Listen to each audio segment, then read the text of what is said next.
복음에는 하나님의 의가 나타나서 믿음으로 믿음에 이르게 한다.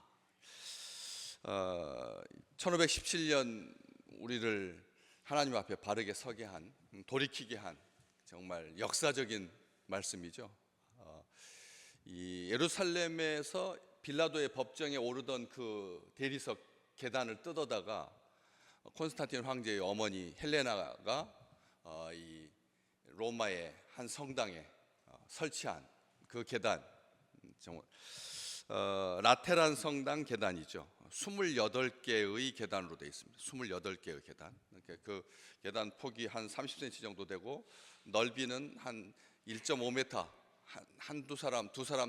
두세 사람이 이렇게 교대로 갈 수 있을 정도의 좁은 그런 계단이죠. 이게 이제 300년 전에, 그러니까 300년, 그러니까 주님 후 300년 전, 그러니까 지금으로부터 한 1700년 전쯤에 그렇게 갖다가 설치한 그 계단인데, 이게 공식 그 예수님께서 오르셨던, 재판을 받기 위해서 오르셨던 계단이라 그래가지고 얼마나 많은 사람들이 성지 순례를 하고, 로마에만 가면 거기는 무릎으로 기어대는 바람에 이게 다 대리석이 다 달아가지고, 너무나 달아가지고 도저히 감당할 수가 없어서 위에다가 나무 판자를 덧댔다가 한 1000몇 년 만에 이제 그걸 뜯은 거죠. 뜯었다가 지난번에 뜯어가지고 그걸 영상으로 유튜브에 올라와 있습니다. 뜯어가지고 수리를 하는데 10년 동안 그 계단을 수리한 거예요. 10년 동안. 무슨 대리석 계단을 그냥 싹싹 닦고 그 다음에 공개만 하면 될 텐데, 그것을 다시 수리하라고 하면서 제1차적인 평가가 뭐였느냐면 기형적으로 달았다는 거죠. 얼마나 많은 사람들이 와가지고 무릎으로 거기를 기어 올라갔으면 이게 거의 뭐 이게 이 누더기가 될 만큼 대리석 계단이 그렇게 다른 거죠. 중앙 부위는 완전히 패였고, 그래가지고 그런 걸 이제 잠시 공개하고 다시 덮겠다 이제 하면서, 그때 이제 그 옆에서 뭐 거기 오르면서 이렇게 했던 뭐 십자가 묵주들, 뭐 동전들, 뭐 이런 게 이제 발견돼 가지고 한참 유튜브에서 이걸 보였던 것을 그걸 기억합니다. 저도 가끔씩 그걸 보거든요. 얼마나 많은 사람들이, 이게 죄 용서함 받은 계단. 사람들은 말로 내가 용서함 받았다, 뭐 말씀을 들을 때 뭐 자기의 감정으로 용서받았다, 뭐 이런 것을 다 떠나서 실제로 몸에, 이 무릎에 피가 박혀야 거기 천천히 관광객들이 거기 올라가는 거 영상이거든요. 천천히 올라갑니다. 거기 그 28계단 수많은 사람들이 서가지고 그 마지막 그 다시 이제 대리석으로 이 나무 판자로 덮으면 다시 우리 생애에는 이제 원래의 모습을 못 본다 해가지고 그렇게 하는 계단이 있거든요. 그런데 거기 위해서 이 말씀, 로마서 1장 17절 이 말씀을 읽는 순간 마르틴 루터가 중간에서 그냥 벌떡 일어나 버린 거죠.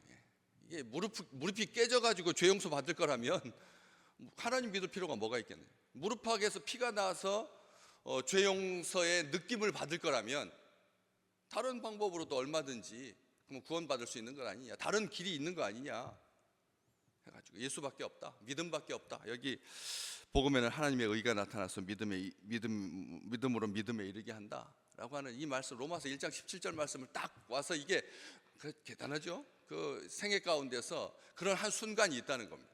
이 말씀이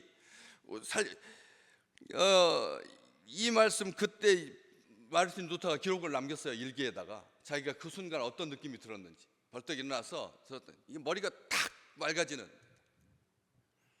그때 나는 새로 태어났다. 열린 문을 통해서 호련히 천국으로 들어가는 그런 감동을 받은 거죠. 감동을 받은 거예요. 그때 그 기록을. 그래서 의의 길로 이끄시는 하나님께서 복음에 하나님의 의가 나타난다. 복음에는 이라고 되어 있습니다. 복음에만 하나님의 의가 나타나지 아니하고, 하나님의 의는 모든 곳에 다 가득하죠. 모든 곳에 가득하지만 특별하게 바울은 하나님께서 그 아름다운 하나님의 의가, 온전하신 하나님의 의가, 우리를 구원하신 하나님의 의가 복음에 나타났다. 우리 믿음의 백성들이 가지고 있는 정체성, 완전한 의, 완전한 의인, 그리고 동시에 완전한 죄인. 아멘. 우리는 완전한 의인이지만 죄인, 용서받은 죄인인 것이죠. 완전한 의인, 완전한 죄인, 완전한 의인, 완전한 죄인, 이게 완전한 우리의 표현입니다. 어설프게 의로운 사람 없다는 거죠. 어설프게 의로운 사람 없습니다. 어설프게 의로운 사람은 어설픈 죄인이 있다면 어설프게 의로울 수 있겠죠. 그러나 우리는 완전한 죄인이지 어설프게 죄인. 나는 모태신앙이기 때문에, 나는 인제서 태어난 지 2달 됐기 때문에 완전한 죄인, 불완전한 죄인, 중간 정도 죄인, 대충 죄인 없다는 것입니다. 우리는 의인이 아닙니다. 원래 우리는 죄인입니다. 완전한 죄인. 그렇기 때문에 완전한 의를 하나님으로부터 받을 수 있는 사람은 완전한 죄인이어야지 완전한 의인이 된다는 거예요. 완전한 죄인이어야 완전한 의인이 됐다는 거죠. 적당히 신앙생활하는 거예요. 적당히, 여기서도 조금 저기서도 조금 하는 것. 이게 선지자가 얼마나 경고하는 겁니까? 여기서도 조금 저기서 조금 해가지고 뭘 보태서 새벽 기도를 거기다가 덧붙이고, 철야 기도를 거기다 덧붙이고, 기회 있을 때마다 사회 봉사하는 것, 구제한 것, 기관 세우는 것, 헌신하는 것, 도네이션 기부하는 것, 이것을 이렇게 덧대가지고 그렇게 의로워질 수가 없다라고 하는, 그것은 의가 아니라는 거죠. 그것은 만신창이지. 그것은 교활한 거지. 하나님의 의만 붙잡지 아니하고. 그러다 보면 자기 의가 드러날 것이니까. 완전한 죄인만이 완전한 의를 누릴 수 있음을 믿습니다. 완전한 죄인만이 완전한 의를 누립니다. 자기가 어설픈 사람들은 완전한 의를 누리지 못하는 것이죠. 그렇기 때문에 복음 앞에 서지 않으면 자기 의가 드러나기 때문에 바울은 복음에는 하나님의 의가 나타난다라고 하는 거죠. 복음에는 하나님의 의가 나타난다. 십자가 앞에 엎드리지 아니하면 자기 의가 드러난다. 자기 의로는 구원받을 수 없다. 이게 확증입니다. 우리가 붙들어야 할 말씀 중에 말씀인 거죠. 한 군데 더 볼까요? 로마서 3장 20절 말씀. 로마서 3장 20절 말씀. 이거 중요한 말씀입니다. 연관시켜서 로마서 1장 17절과 같이 보셔야 될 말씀, 20절 말씀. 그러므로 율법의 행위로 그의 앞에 의롭다 하심을 얻을 육체가 없나니, 율법으로는 죄를 깨달을 뿐이다. 이 말씀 기억하셔야 됩니다. 율법의 행위로는 하나님 앞에 의로울 수 없거늘 자력으로 구원받을 수 없다는 말씀이잖아요. 하나님 앞에서 아무도 율법으로 말미암아 의롭게 되지 못할 것이 분명하다. 갈라디아서 3장 11절 말씀. 갈라디아서 3장 11절 말씀에도 하나님 앞에서 아무도 율법으로 말미암아서 의롭게 되지 못할 것이 분명하다. 그렇게 말합니다. 분명하다라고 말합니다. 그래서 로마서 8장에 보면 율법이 할 수 없는 그것을 하나님께서 하신다. 하나님께서 하시는 거지 율법으로 우리가 의롭게 되죠. 율법의 행위로도 의롭게 되지 못할 건데 어떻게 인간의 행위로, 자기 의로 의롭게 될 수가 있겠습니까? 오늘 어떻게 사셔야 구원받을 수 있습니까? 오늘 어떻게 많이 어떤 정도로 행해야지만 의로워질 수가 있을까요? 우리가 탑을 10,000개를 쌓으면 의로워질 수 있을까요? 63빌딩을 300번 올라갔다 내려갔다 하면 의로워질 수 있을까요? 아무런 잡념도 없이, 그렇잖아요? 아무런 잡념, 악한 생각도 품지 아니하고 오직 멍한 상태로 오르락내리락 하늘까지 맞닿은 사다리를 10,000번쯤 올라갔다 내려오면 우리가 의로워질 수 있을까요? 말씀 기억하십시오.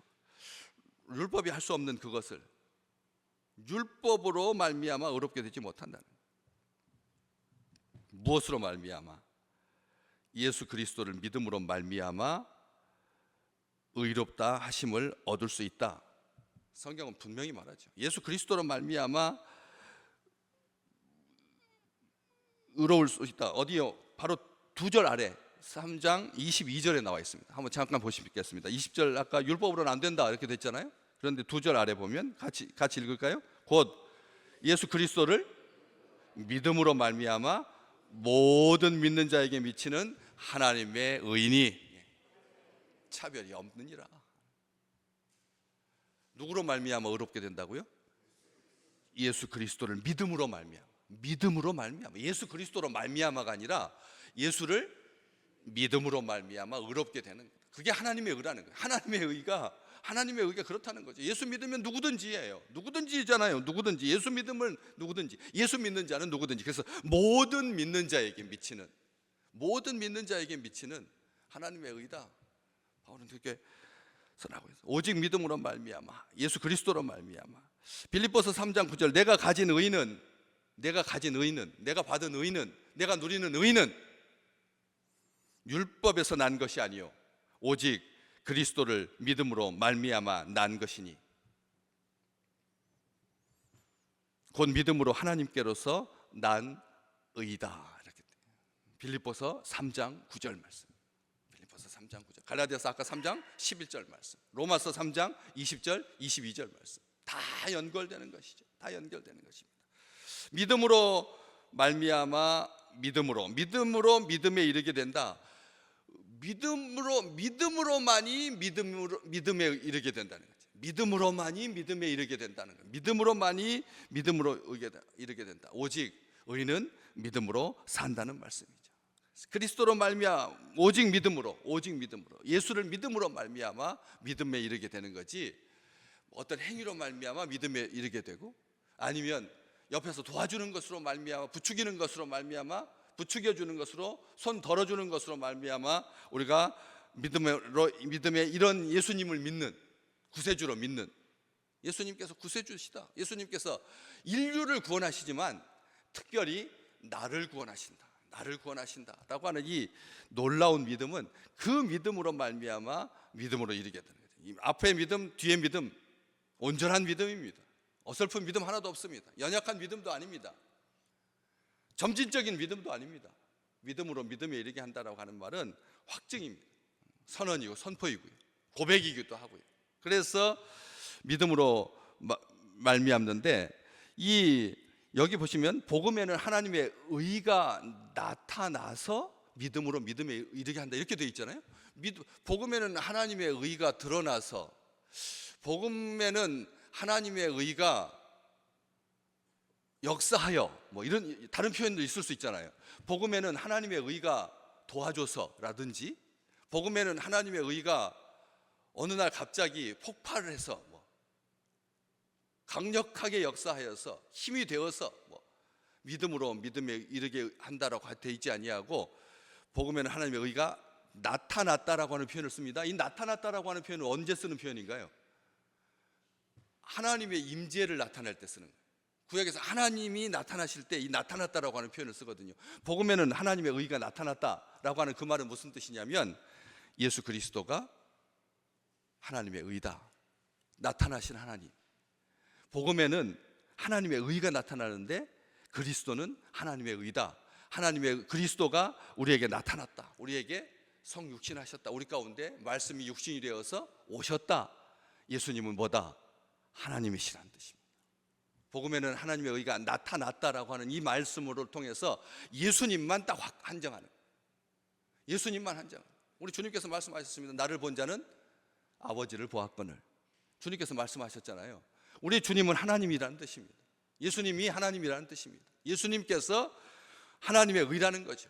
예수님께서 하나님의 의고 예수님께서 하나님이라는 뜻입니다. 나타났다라고 하는 그 말로 인해서 복음에는 하나님의 의가 여러 가지 모양으로 나타날 수 있죠.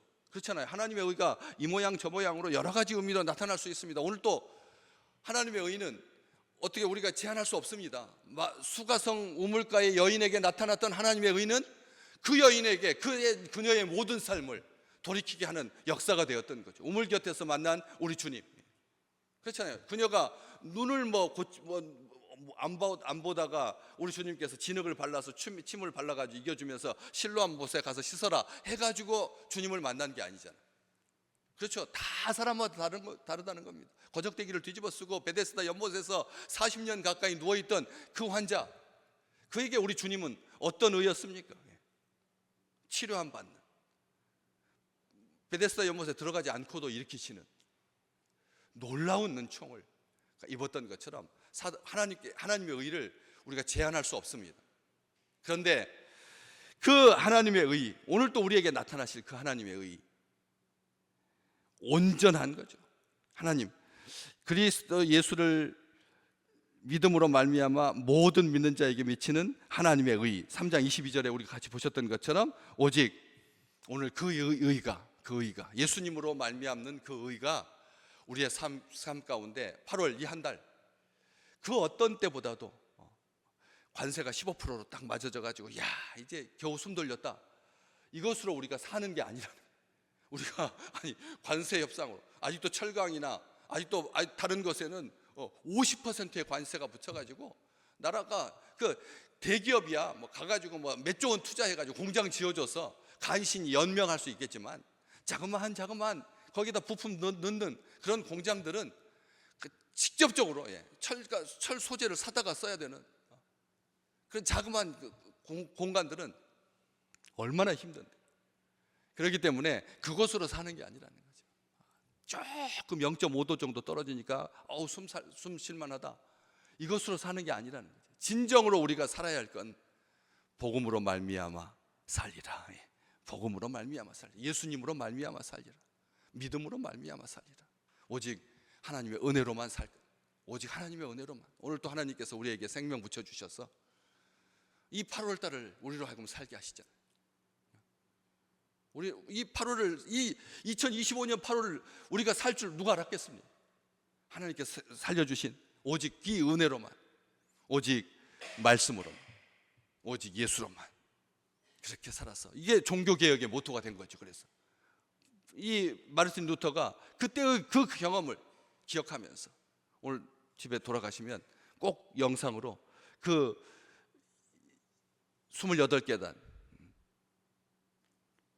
라테란 성당 28계단 그 계단에 중간에 일으켜 세워서 자기 의로 죄 용서받지 아니야, 오직 주님 하나님의 의로만 용서받아서 그리스도로 말미암아 사는 예수님 하고 부를 때 우리 주님께서 생기가 돌게 하시고, 그래서 말씀 듣는 자애가 살아나는 그런 은총이 오늘 또 이 말씀으로만 행복한 그런 이런 8월 한 달이 되시기를 주의 이름으로 축복합니다.